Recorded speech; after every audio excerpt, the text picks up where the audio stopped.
Team లీడర్ల అరాచకాలు software ఉద్యోగాల్లో ఈరోజు టాపిక్ అయితే ఇది.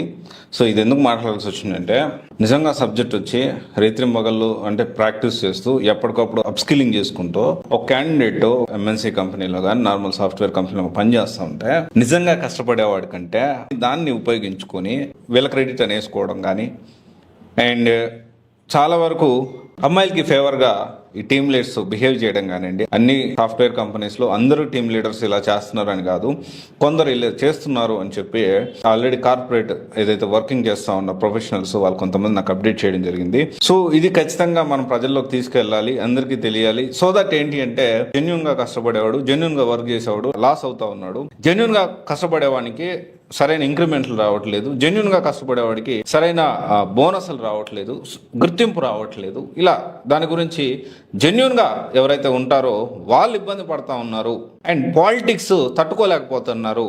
ఈ టీమ్ లీడర్స్ అరాచకాలు, అమ్మాయిల మీద వేధింపులు కూడా ఎక్కువైపోయినాయి అనేది ఈ వీడియోలో మనం మాట్లాడుకుందాము దాని గురించి. అయితే ఫస్ట్ ఏంటి అంటే, ఈ ఒక్కొక్కటి పాయింట్ మనం మాట్లాడుకుందాము. మెయిన్గా కొన్ని పాయింట్స్ నేను అర్థమైంది, ఎక్కువ మంది ఇదే విషయాల్లో ఇబ్బంది పడుతున్నారని.